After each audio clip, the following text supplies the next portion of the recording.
बाबा साहब के पानी के आंदोलन के कारण दोस्तों। लेकिन आज दुर्भाग्य है हमारी शिक्षा पर कि हम पढ़ लिख करके कहां पहुंचे हैं।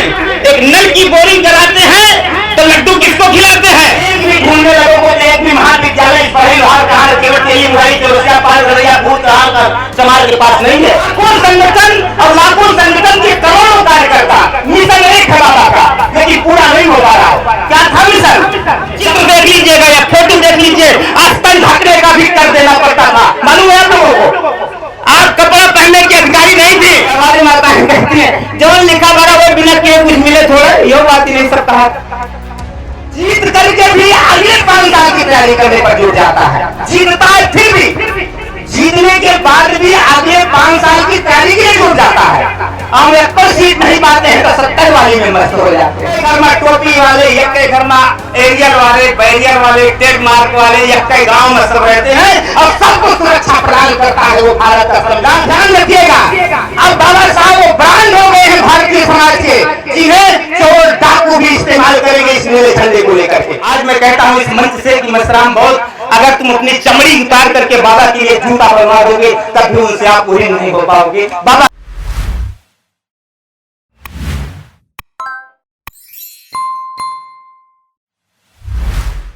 लेकिन आज ये 14 अप्रैल ये वल्लीपुर ही नहीं है दोस्तों, यूपी ही नहीं, भारत ही नहीं, दुनिया के सबसे ज्यादा जगहों पर सबसे ज्यादा संख्या में अगर किसी का जन्मदिन मनाया जाता है तो केवल doctor Ambedkar Bhimrao. Buckingham palace और व्हाइट हाउस में भी आज डॉक्टर अंबेडकर का जन्मदिन मनाया जा रहा है। मेरे मित्रों, आज चाहे वो विपक्ष की पार्टी हो, चाहे पक्ष की पार्टी हो, चाहे किसी भी धर्म संप्रदाय के लोग क्यों न हो, सारे के सारे लोग, सारे के सारे धर्म के लोग बाबा साहब के शरणों में हैं। बगैर उनका नाम लिए आज इस 14 अप्रैल को आप देखेंगे शाम को टीवी पर, अखबारों में कल आपको मिलेगा, चाहे वो इस देश का मुख्यमंत्री हो, प्रदेश का, चाहे प्रधानमंत्री हो, चाहे कोई भी किसी भी सीट पर बैठा हुआ व्यक्ति हो, किसी का चाहे जितनी ताकतवर सीट पर बैठा होगा, लेकिन वो डॉक्टर अंबेडकर का नाम जरूर लिया होगा, जरूर जयंती मनाई होगी। दोस्तों, ऐसे महापुरुष दुनिया में अकेले हैं जिन्हें हम बाबा साहब के नाम से जानते हैं। बहुत बाबा मिले होंगे, रामपाल, राम रहीम, 72 बाबा, 72,000 बाबा, लेकिन 72,000 बाबा एक तरफ और बाबा साहेब एक तरफ। दोस्तों, बहुत ही खुशी की बेला है, बहुत ही खुशी का समय है। थोड़ी सी बात बचपना की करते हुए बहुत ज्यादा समय आपका नहीं लूंगा और मैं संचालक महोदय से कहूंगा कि जब आप उगने लगेंगे तो मुझे पीछे से सूचना दे दीजिएगा। मेरे दोस्तों, अभी हमारे सागर सुल्तानपुर ने इतना मार्मिक ढंग से आपको एक इतिहास बताया बाबा का, अगर हम उसको ठीक से समझें, गहराई से आत्मसात करते हैं तो पूरी हिस्ट्री उतरे में आ जाती है, पूरा बाबा साहब का जीवन आ जाता है। आपके द्वारा बताया गया न कि टाट बिछौना घर से लावे, पीछे बैठा रहा सुना, नल के टोटी चुए जो बाबा, पीठ पे डंडा पड़े सुना। 5-7 साल के बाबा, 7 साल के भीम नाम था बच्चे का। माताएं बहनें तरह ध्यान से सुनेंगी। 5 साल का कोई बच्चा, 7 साल का जब वो पहली बार स्कूल जाता है, नल की टोटी तो बहुत कम थी, लेकिन घड़े रखे रहते थे, घड़े पानी पिलाने के लिए। वहां जो है कोई आदमी चपरासी रखा जाता था। किसके बच्चों को? अछूत के बच्चों को। कोरी पासी चमाधिकार, कोरी पासी बहर गड़ैया कुम्हार, ये जितने लोग थे, इनके बच्चों का एडमिशन बड़ी मुश्किल से होता था, नाम बड़ी मुश्किल से लिखा जाता था। ये तो कहो कि बाबा भीम के बाप सूबेदार थे सेना में, वो अंग्रेजी सेना में, इसलिए उनका नाम लिखा गया। सवाल है, 7 वर्ष का एक अबोध बच्चा, एक बालक जब स्कूल में जाता है, चपरासी नहीं रहता है, 7 वर्ष का बेटा तपती धूप में कुम्हलाया हुआ चेहरा, प्यास से मुरझाया हुआ है, चपरासी आया नहीं था कि उसको पानी पिला सके, वो अपने हाथ से पी नहीं सकते थे। पूरे दिन भर स्कूल के बाद जब घर पर जाते हैं और माता भीमाबाई की गोद में जब ऐसे रोते हैं कि माँ आज चपरासी नहीं आया था, आज दिन भर पानी नहीं मिला, वो माँ रोने लगती है कि मेरा बेटा आज दिन भर पानी नहीं पाया। जरा गौर कीजिए ऐसी स्थिति कि 7 साल का बेटा दिन भर प्यासा इसलिए रहा कि वो छूत था, खुद छू नहीं सकता था लोटा, और चपरासी आया ना था। माता भीम की आंखों से आंसू बालक भीम के गाल पर पड़ते हैं और बालक भीम अपने माँ के आंखों से गिरा हुआ अपने गाल पर आंसू पोंछते हुए संकल्प लेता है कि माँ रो नहीं, जिस पानी के लिए आज मैं दिन भर तरसा हूँ वो पानी पूरे समाज को दे दूंगा, और महान सत्याग्रह करके उसको साबित कर दिया। मेरे दोस्तों, उसी महान सत्याग्रह में जहां लाठियां चली, जानते हैं ऐसे पंडाल लगा था महान सत्याग्रह जो महान चौकदार तालाब था, उसके बगल में ऐसे पंडाल लगा था। पानी पीने के बाद जब बाबा साहब अपनी टीम के साथ जब उस पंडाल में पहुंचते हैं, भाषण करते हैं, इसके बाद जब वो चले जाते हैं तो लाठियां सवर्णों के द्वारा, ठाकुरों ब्राह्मणों के द्वारा इसी पंडाल को तोड़ फोड़ करके गिराया गया। लाठियां चली, वही महान सत्याग्रह अब तक आज बिस्लरी दे आया है। आज जब बिस्लरी नसीब हुआ तो महान सत्याग्रह बाबा साहब के पानी के आंदोलन के कारण दोस्तों। लेकिन आज दुर्भाग्य है हमारी शिक्षा पर कि हम पढ़ लिख करके कहां पहुंचे हैं। एक नल की बोरिंग कराते हैं तो लड्डू किसको खिलाते हैं, पानी किससे प्राप्त करते हैं, कहते हैं पंडित जी से पूछ लियो यहाँ पानी है कि नहीं है, कथा सुन लियो ये पानी किसकी वजह से मिला, ये बिस्लरी आपको। इतनी अकल नहीं आई हमको कि महान सत्याग्रह से पानी नसीब हुआ, आज ओठों तक बिस्लरी आया तो किसकी वजह से आया, ये है हमारी एजुकेशन। इसे हम कहते हैं कि मैं पोस्ट ग्रेजुएट हूँ, पढ़ा लिखा हो गया हूँ। ये समझदारी है कि नल लगवाने के बाद भी आज लड्डू कौन चढ़ा, कहाँ चढ़ता है, कहाँ जाते हैं मांगने, साधुवाद। मित्रों, कभी कभी लगता है ऐसे, भैया साधुवाद साधुवाद, आपको बहुत बहुत साधुवाद। कभी कभी ऐसा लगता है कि हम किस शिक्षा को पा रहे हैं, कौन सी शिक्षा है। अभी हमारे प्रोफेसर साहब ने कहा था ना पढ़ाई लिखाई के बारे में। अब बाबा साहब का तो जीवन आप कहानी के माध्यम से नहीं जाने। पहली बार वो 3rd डिवीजन हाई स्कूल पास हुई और इस समुदाय की एक गर्व की बात थी। डबक 4 कॉलोनी उसको मुंबई में कहा जाता है, बड़ी गंदी एरिया में रहते थे उनके पिता। वहां ऐसे बटोर करके 3rd डिवीजन पास बाबा साहब उस समय आज के जान लीजिए कि वो DSC थे। इतना हर्षोल्लास हुआ कि पहली बार कोई बेटा हाई स्कूल पास कर गया। आप समझिए क्या स्थिति रही होगी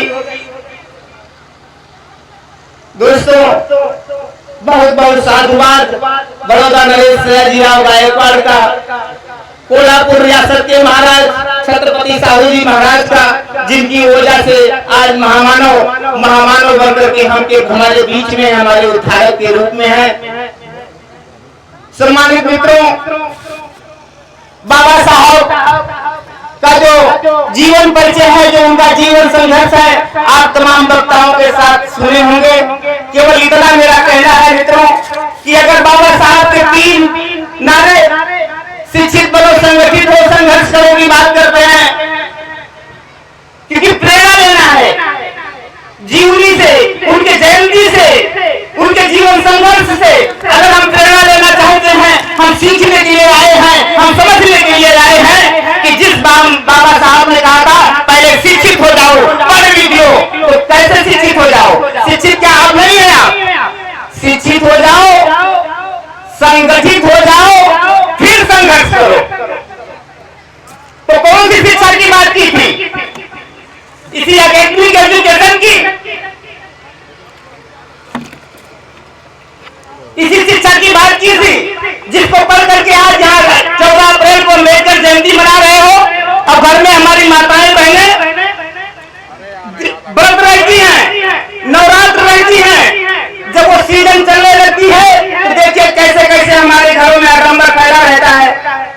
से आप डॉक्टर अम्बेडकर के लिए आई हैं? कौन सी शिक्षा आपने प्राप्त किया? इस शिक्षा की बात बाबा साहब ने नहीं कही थी। एक होती है एकेडमिक एजुकेशन, आप शैक्षिक और स्कूली शिक्षा में, लेकिन आपको शिक्षित होने की जरूरत है सोशल एजुकेशन, सामाजिक शिक्षा। अगर वास्तव में सामाजिक शिक्षा आपको मिल गई होती, उच्च शिक्षा के बाद ही वो मिलती है। आज स्कूलों की हालत क्या है? आज स्कूलों में क्या पढ़ाया जा रहा है? बहुत सारे पाठ्यक्रम काट दिए गए। जिस शिक्षा की बात बाबा साहब ने की थी, क्या वो शिक्षा हमारे समाज को मिल रही है? आज अभी उंगली पर गिनना चाहोगे तो SC ST OBC के कितने आपको प्राथमिक प्राइमरी एजुकेशन के विद्यालय मिलेंगे? एक भी ढूंढने लगोगे तो एक भी महाविद्यालय समाज के पास नहीं है। यह कोई एक डिग्री कॉलेज, एक महाविद्यालय इनके पास नहीं मिलेगा, एक इंटर कॉलेज इनके पास नहीं मिलेगा। जिनके पास इंटर कॉलेज और डिग्री कॉलेज और जैसी चाहेंगे वैसे आपको सिखा देंगे। बड़े पढ़े लिखे लोग हैं, बहुत कुछ हम 10-10 फैक्ट्रियां चलाना चाहते हैं, पेट्रोल पंप चलाना चाहते हैं, बहुत सारे अपनी महिलाओं के लिए गहना बनवाना चाहते हैं। लेकिन अगर सच्चे न्याय है बाबा साहब के, तो शिक्षा के स्तर पर आपने एक स्कूल क्यों नहीं खोला? आपने एक इंटर कॉलेज, एक प्राथमिक विद्यालय, का हायर सेकेंडरी कॉलेज क्यों नहीं खोला? फिर पहले ही पायदान पर आप फेल होते हो कि नहीं होते हो? अगर बाबा साहब ने कहा था शिक्षित बनो और शिक्षित बनाओ, तो शिक्षित बनो और बनाओ में आपके पास है क्या? वो जैसा चाहेंगे खिचड़ी खिलाएंगे आपके बच्चों को, चाहे जो भी आप देंगे आप मजबूर हैं। कौन सी शिक्षा लेंगे भैया? कौन सी शिक्षा देंगे? और जब आप शिक्षित नहीं हो सकते तो आपका संगठन नहीं बन सकता। आज लाखों संगठन बने हैं, लाखों संगठन के करोड़ों कार्यकर्ता बाबा साहब के एक मिशन को पूरा नहीं कर पा रहे। भाई क्यों? कल लाखों संगठन और लाखों संगठन के करोड़ों कार्यकर्ता, मिशन एक है बाबा का, लेकिन पूरा नहीं हो पा रहा। क्या था मिशन? जब बाबा साहब विधि मंत्री का पद छोड़े हैं, रो करके छोड़े हैं, हिंदू कोड भी मेरी माताओं बहनों के लिए जो नियम कानून बनाया है, अगर उसे सरकार मान लेती नेहरू की सरकार, तो बाबा साहब इस्तीफा न देते। आज ये माताएं बहनें नहीं जानती हैं कि मुझे जो आज SPDM प्रधान और हमारी बहनें आज पायलट बन रही हैं, अफसर बन रही हैं, ये किसकी देन है? इनको लगता है कि जो हम सुहारी चढ़ाई थी, जो हम व्रत रही थी, ये मेरी वजह से मिल जाए, इनका ही लागत है। होश कर लीजिए मेरी माताओं बहनों, हाथ जोड़ करके निवेदन है आपसे कि आपको जो कुछ भी मिला है, अरे आपको तो मैं बताऊं कि आप ही बाबा के पहले जब बाबा पैदा नहीं हुए थे, ये चित्र देख लीजिएगा या फोटो देख लीजिए, आस्था ढकने का भी कर देना पड़ता था। मालूम है आप लोगों को? आप कपड़ा पहनने के अधिकारी नहीं थे, आप अपना आस्था भी नहीं ढक सकती थी, पैसा देना पड़ता था आस्था ढकने के लिए भी। ये मैं आपको बता दूं, इसी देश में, इसी भारत में। लेकिन रहमो करम है बाबा साहब का कि आपको ये सब कुछ दे दिया। आज SPDM ब्लॉक प्रमुख, नेता, मंत्री, CM PM सब बनने नहीं है और इस देश का सबसे उच्च पद, महामहिम राष्ट्रपति का पद भी आज महिला को मिला है, तो डॉक्टर अम्बेडकर की देन है, भारतीय संविधान की देन है। क्या बात है मित्रों, इतना सब है, लेकिन फिर भी यहाँ से जाने के बाद हमको लगता है कि नहीं, जो कुछ हुए सब जो लिखा भरा हुए हुए हमारी माता कहती है, जो लिखा भरा हुए बिना किए कुछ मिले थोड़ा, ये बात ही नहीं सकता। एक चीज है, जब बाबा साहब ने विधि मंत्री का पद छोड़ा, अब आप देखते हैं जो बाबा साहब की मूर्ति स्टेचू लगी होती है ना, एक अंगुली ऐसे होती है और एक अंगुली ऐसे होती है, तो कौन सी मूर्ति सही है? ये वाली कि ये वाली? ऊपर वाली। ये उन्होंने कहा था क्या? संसद, पार्लियामेंट को जान रहे थे। जब वो विधि मंत्री का पद छोड़े हैं, रो करके छोड़े हैं। बाबा साहब नेहरू सरकार में, आप जानते हैं नेहरू सरकार में जिसने की प्रॉब्लम और रूपी नामक शोध ग्रंथ लिख करके पूरी दुनिया को चौंका दिया, अर्थशास्त्र के प्रधान विद्वान कहेंगे पूरी दुनिया के शास्त्रियों ने बाबा साहब को इकोनॉमिक्स का परम विद्वान कहा। जिसने जो अर्थशास्त्र पर इतना ज्यादा ज्ञान हासिल जिसको हो, नेहरू सरकार ने उसे कानून मंत्री बिल्कुल नीरस मंत्रालय दिया। और बाबा साहब को अगर उस समय मिनिस्ट्री ऑफ फाइनेंस मिल जाती, आर्थिक व्यवस्था का क्षेत्र मिल जाता, तो आज भारत बदला हुआ मिलता आपको। बाबा साहब को ऐसे कानून मंत्री का पद बना करके दे दिया गया। हिंदू कोड बिल पर बाबा साहब रो करके उस पद से इस्तीफा दे दिया और उन्होंने कहा कि ये संभव नहीं है कि मेरे वजह से इसलिए बाबा साहब की उंगली गिरा गई, संसद पर कब्जा कर लो और अपने लिए अपने हाथ हिस्से की बंटवारा करवा लो। सम्मानित मित्रों, बात संगठन पर चल रही थी कि शिक्षित होने के बाद ही आपका संगठन मजबूत होगा। अगर आपका संगठन मजबूत नहीं है, इसका मतलब आप शिक्षित नहीं है। आप सहमत हो तो हाथ उठा दीजिए। इसका मतलब है कि हम शिक्षित नहीं है। अगर हम शिक्षित होते तो निश्चित रूप से हमारा संगठन मजबूत बन गया होगा, और संगठन मजबूत बन गया होता तो निश्चित रूप से पार्लियामेंट हमारी हो जाती। सम्मानित मित्रों, बहुत समस्या की बातें हैं कि 14 अप्रैल को हम सभी खुश होकर के इकट्ठा हो रहे थे।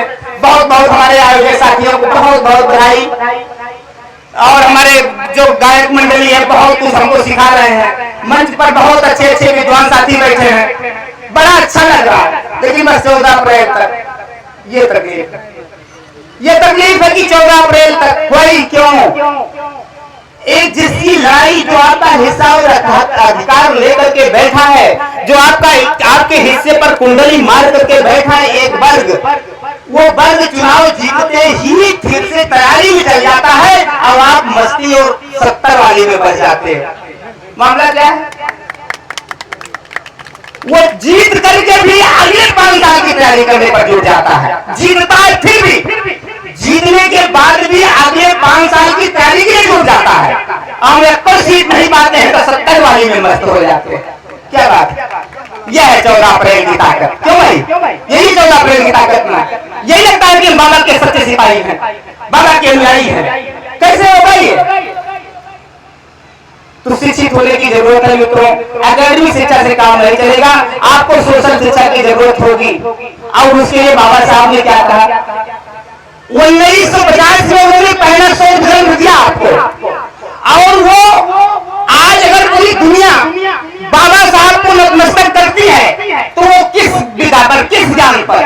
बाबा साहब के वह ज्ञान जो लोगों के बीच में आया हुआ करके, वो एक अनूठी कृति है जिसे हम भारत का संविधान कहते हैं, कॉन्स्टिट्यूशन ऑफ इंडिया कहते हैं। वो संविधान की पावर क्या है?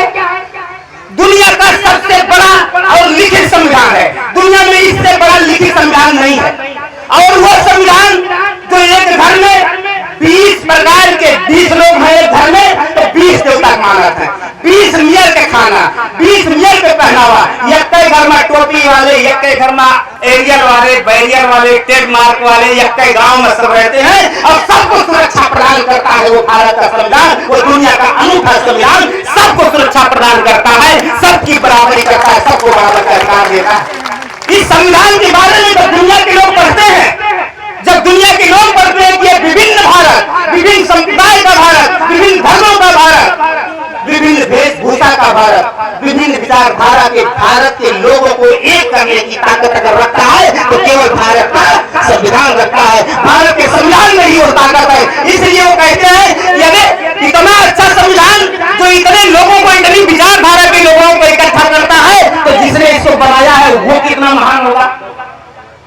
इसलिए बाबा साहब को लोग पढ़ते हैं, इसलिए लोग बाबा साहब को पढ़ते पढ़ते और गहराई में जा रहे हैं। और आज जानते हैं, अगर आज सुल्तानपुर में 500 जन्म जयंती मनाई जा रही है तो अगले 2025 में वो 600 हो जाएगी। हो जाएगी नहीं जाएगी? समझ आप समझ लीजिए, बढ़ तो रहे हम।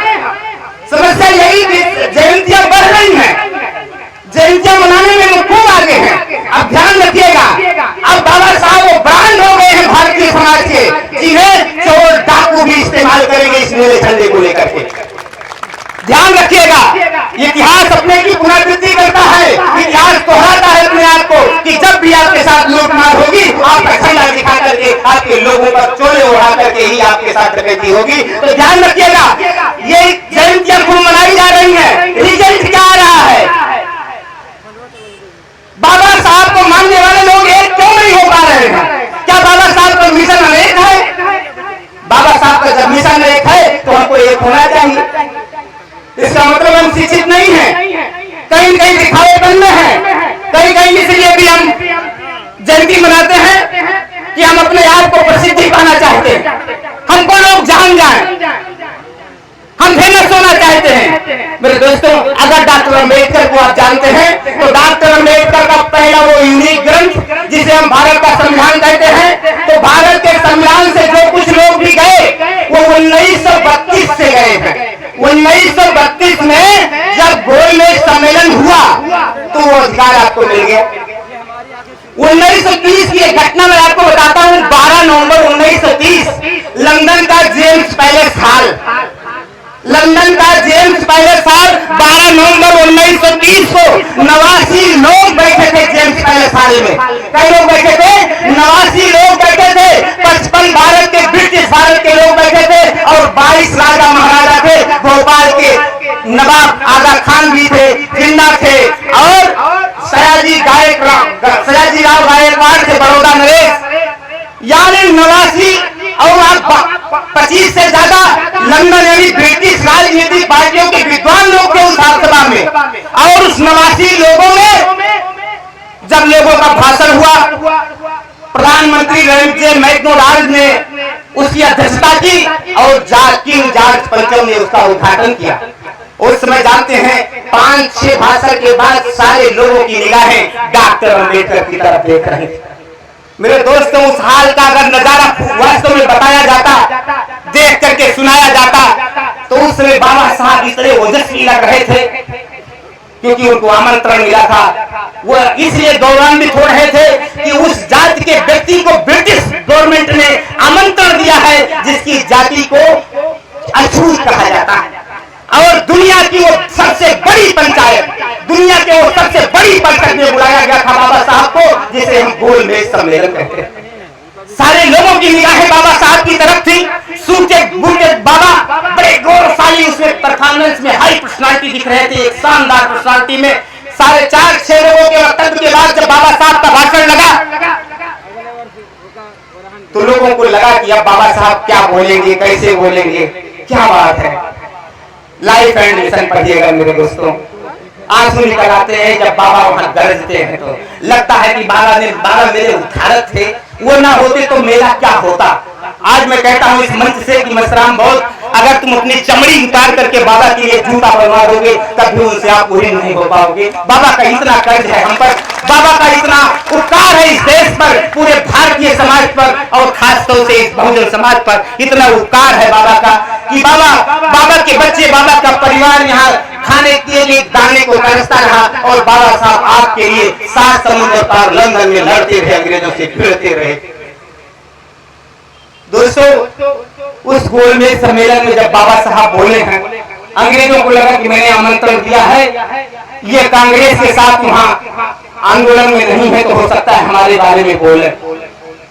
लेकिन जब बाबा साहब गरजने लगे कि पहले भी मुझे सार्वजनिक रूप से पानी नहीं पीने दिया जाता था, 150 साल हो गए अंग्रेजों की सरकार को, क्या आप मुझे पानी पीने को मिल रहा है? रविंद्र मैकडोनाल्ड उस समय के प्रधानमंत्री ब्रिटिश के, सबके मुंह पर ताला था, किसी एक भी प्रश्न का उत्तर हाँ में नहीं था उस गोलमेज सम्मेलन में। ये था मेरे बाबा के ओजस्वी करिश्माओं की विद्वता। दोस्तों, बाबा साहब के ऐसे सवाल, बाबा साहब के ऐसे जो भारतीय समाज की दुर्दशा थी कि बाबा साहब ने वहां रखा कि भारत में, जिसे हम जम्मू द्वीप इंडिया के नाम से जानते हैं, भारत में जिस तालाब में सुअर, गधे, सांप, जहरीले जानवर पानी पी सकते हैं, उस तालाब के पानी के लिए उस देश का मूल निवासी, उस देश का आखिरी वारिस, उस तालाब के पानी के किनारे खड़े होकर के एक मिट्टी का बर्तन लेकर के भीख मांगता दिखता है उस देश का मालिक। मैं जिस देश से आया हूं, जिनका प्रतिनिधित्व करने आया हूं, जिनकी बात करने आया हूं, वो उस देश में आदमी नहीं समझा जाता, वह वो पानी के लिए भीख मांगता है। ब्रिटिश गवर्नमेंट के पास इसका कोई जवाब नहीं था। सम्मानित मित्रों, बाबा साहब आपके लिए एक ही पॉइंट लेकर के गए थे, जिसका नतीजा हुआ कि द्वितीय गोलमेज सम्मेलन 1932 में इस 22% की आबादी को 22.5% यानी पूरा का पूरा हिस्सा 1932 में मिल गया। ये ऐसा ना कहिएगा कि आजादी के बाद मिला है। आपको जो भी कुछ मिला है, 100 में से अगर 22 पेट्रोल पंप आपको मिलता है तो ये 1932 की देन है, केवल मेरे बाबा का किया हुआ है, इसमें किसी का हाथ नहीं है। अगर बाबा के मिशन की बात करते हैं मित्रों, आज बहुत से लोग बाबा के मिशन को पूरा कर रहे हैं। 22.5%, 15 और 7.5% की व्यवस्था बाबा साहब ने 1932 में ही कर दी। 1932 में देश की आजादी के पहले 1932 में ही 22.5% की व्यवस्था कर दी। 1932 से लेकर के 2024 चल रहा है। एक भी रहनुमा, एक भी पार्टी का नेता, एक भी समाज सुधारक का नाम बता दीजिए जो 22.5 से आधा % जोड़ करके 23 कर दिया हो, है कोई? यानी आज भी अगर कुछ मिल रहा है तो केवल और केवल 22.5% जो बाबा साहब ने आजादी के पहले 1932 में दिला दिया था। कितना कर्जा है हम पर मेरे दोस्तों बाबा का। बाबा पढ़ने लिखने की व्यवस्था कर गए अनुच्छेद 45 में, आर्टिकल 45 में फ्री एंड कंपल्सरी एजुकेशन की व्यवस्था कर ले। ये पढ़ लिख करके समाज हमने इसको पढ़ने लिखने की आजादी दे दी है। हमने इनके लिए संविधान में सारी सुरक्षा व्यवस्था कर दी है। ये पढ़ लिख करके बाकी जो बचा है सारा हिस्सा अपना बंटवा लेंगे, शिक्षित होकर के अपने हक हकूक की बात करेंगे और अपना खोया हुआ अधिकार और सम्मान वापस पा लेंगे। बाबा का मिशन और क्या था मित्रों? बाबा का मिशन यही था मित्रों। बाबा जो कि इंडस वैली सिविलाइजेशन से प्रेरित थे। इंडस वैली सिविलाइजेशन आप जानते होंगे कि बाबा साहब ने संविधान लिखना शुरू किया और संविधान की पहली लाइन लिखा, we the people of India. और उन्होंने लिखा इस देश का नाम क्या होगा, तो उन्होंने लिखा इट इज इंडिया। जैसे उन्होंने लिखा इट इज इंडिया, तैसे लोग कांग्रेस के लोग विरोध करना शुरू कर दिए। नहीं होगा इंडिया नहीं, ये शकुंतला और दुष्यंत के पुत्र भरत के नाम पर इस देश का नाम क्या होना चाहिए, भारत। क्योंकि बाबा साहब जानते थे कि ये इंडिया है। What is India? Indus valley civilisation, सिंधु घाटी सभ्यता के लोग जहां निवास करते हैं, दैट कॉल्ड इंडिया। उसे क्या कहा जाता है, इंडिया। सिंधु घाटी सभ्यता के लोग कौन थे? वही जिन्हें आज चौथा वर्ण कहा जाता है, सूर्य कहा जाता है। बड़े लोहार कहा, केवट, तेली, मुराई, चौरसिया, पाल, गरनिया, भूज, कसोलन, करवाड़, कोरी, पासी, चमार कहा जाता है। यही है इंडिया, यही है इंडस वैली सिविलाइजेशन के लोग, यही है हड़प्पा और मोहनजोदड़ो के लोग। ये बाबा साहब जानते थे, इसलिए इनके नाम पर उन्होंने क्या रखा, इंडिया। इंडस वैली सिविलाइजेशन के लोग जहां निवास करते हैं उसे इंडिया कहा जाता है। सम्मानित दोस्तों, बाबा साहब ने इंडिया रखने का मतलब ये था कि वो प्रेरित थे इतिहास से, सिंधु घाटी सभ्यता से लेकर के और उस मौर्य भारत तक, नंद मौर्य भारत तक प्रभावित थे बाबा साहब। बाबा साहब पढ़े थे कि यह देश किसका है और कैसे चला गया। जब इस देश में मेरे बाप पितामह, मेरे पूर्वज राजा थे, तो कैसे हम आज प्रजा हो गए। बाबा साहब इतिहास पढ़े। बाबा साहब इतिहास पढ़ने के बाद जान पाए कि छल कर हमसे धरती छीनी, छल कर हमसे धरती छीनी, सम्मान हमारा छीन लिया, कर दिल ही निर्वाह